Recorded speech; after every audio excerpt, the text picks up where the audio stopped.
Okay, Arvin, we've got I don't want to say an easy question, but just kind of an entry level question for Amazon sellers. What are the benefits of Amazon's FBA program? Anyone watching, that's fulfillment by Amazon and kind of their flagship program to, I guess, make the lives of sellers a lot easier. But can you kind of walk us through the benefits of FBA and then maybe when you should still consider using FBM, fulfillment by merchant, in the mix? Well, yeah, I mean, by the word itself, fulfillment by Amazon. So they are the one that's actually looking after your inventory from storing it on their own warehouses, plus also like looking after it in the warehouse, making sure that they are in good condition, and then sending it to customers who ordered it. So those are the main thing about FBA, but also at the same time, if because who want to manage returns? If your customer buy the product from you or bought the product from you, and suddenly I don't like it, I want to return it. Like it's really a hassle for you to manage it. Like send the customer the label, the return label, and send it to your warehouse or maybe to even to your house. If you are in the FBA program, Amazon will the one to who will manage everything. Amazon will the one to collect it from the customer if they ask for a refund, and if they fail to return it to you within the period that they set. I know that it's 45 to 60 days, and if they fail to return it to Amazon warehouse within the time frame, then Amazon will automatically reimburse you. Imagine that benefit just on the return. Plus, also again talking about the warehousing it or storing it in the Amazon warehouse. If you are doing FBM, then you probably have to pay someone else like extra for storing your inventory in their 3PL, then shipping it to Amazon, or rather shipping it to customers because you also have to pay them for doing it. Amazon will take care of that for you. Plus, also the shipment will be a little cheaper if compared to getting it shipped by a courier. I'm not gonna disclose any career, but yeah, so they are the one who will manage everything from the packing it, uh, the putting it into a box and shipping it to Amazon customers.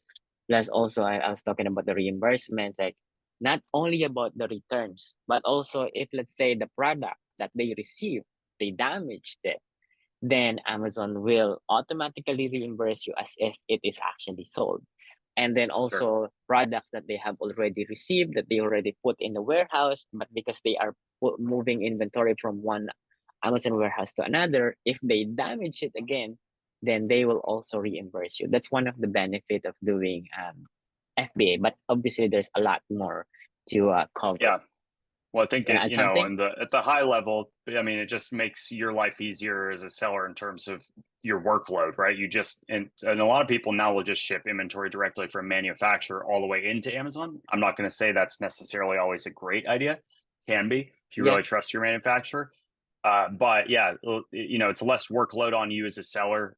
It also obviously opens you up to having Prime eligibility, so faster delivery times to customer, which normally increases your click through conversion rates, all that good stuff. Amazon's also going to be the one that handles the customer service, generally speaking, and returns. So you pretty much can leverage them for that, which is a huge benefit of it.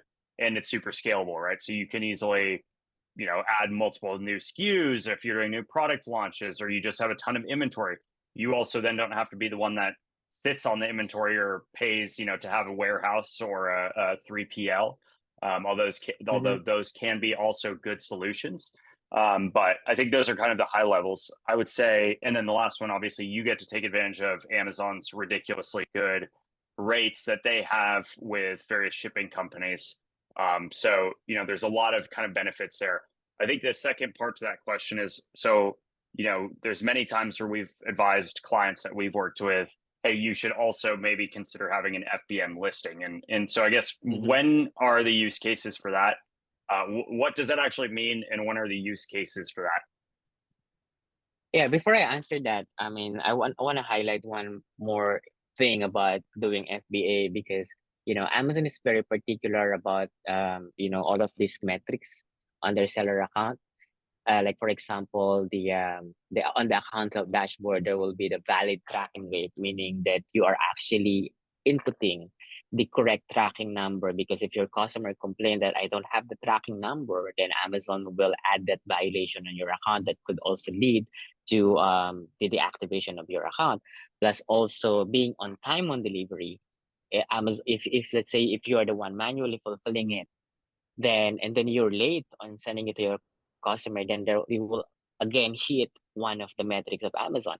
But if you are doing it on FBA, regardless if it is late, Amazon will be the one to actually take charge, or like will be the one to answer it to the customer that apologies for being late. And if you know if your customer complain about it, then it will not be a hit against on your seller central account. It will be on Amazon because it is their fault. But now you're talking about when are you going to use FBM? So FBM is by fulfilled by merchant. So you as a seller will be the one fulfilling directly to your customer, not technically like literally meaning that you are going to send it, maybe your own warehouse to fulfill it B2C. So when is the right time to use or to have an FBM? It's actually a really good question. To me, if I'm the seller, I will always have the FBM and the FBA set up at the same time.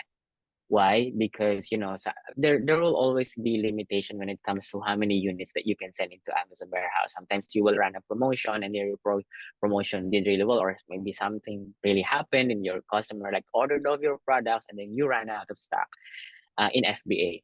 So now that your inventory is out of stock in FBA and you have inventory in FBM, your listing will automatically, it's actually enabled. So your customer, it's just an option for your customer to actually buy from you so that you will not run out of stock.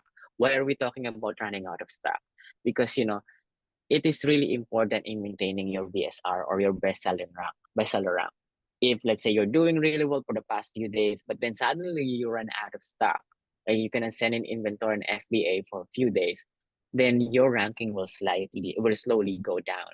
So making sure Mhm. that you have enough inventory to sell, that's my main reason of having both the FBA and FBM. You just have to work it out like strategy wise, that if you want to sell the FBA first, then you can play with the price. Maybe you can set up the FBA listing the $1 lower than the FBM, then the buy box will automatically be assigned to the FBA. But yeah, obviously there are other reasons to use FBM as well. Like for example, some restrictions.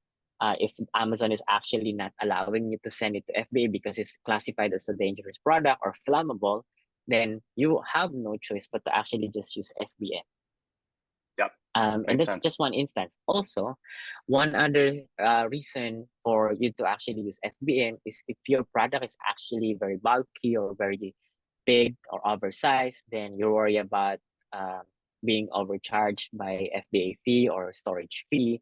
Then you can just keep it in your warehouse and then fulfill it directly to your Amazon customer. So there's always it's always just a preference or also a discussion and a strategy for the seller. But those are just some of the examples that I can really think of right now why you should have an FBM listing and an FBA listing. Love it. I think that kind of covers it all. And one last resource I'll just call out, but we do have also a chat bot on our website here, producthouse.com. So you can get answers to questions like this and more if you're looking for some quick insights or just actionable things.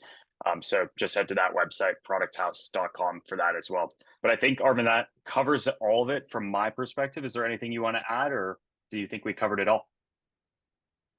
Yeah, obviously there's a lot more things to Okay, cover maybe I on the shouldn't ask you that FBA. question. Yeah, I always say that, but you keep on asking.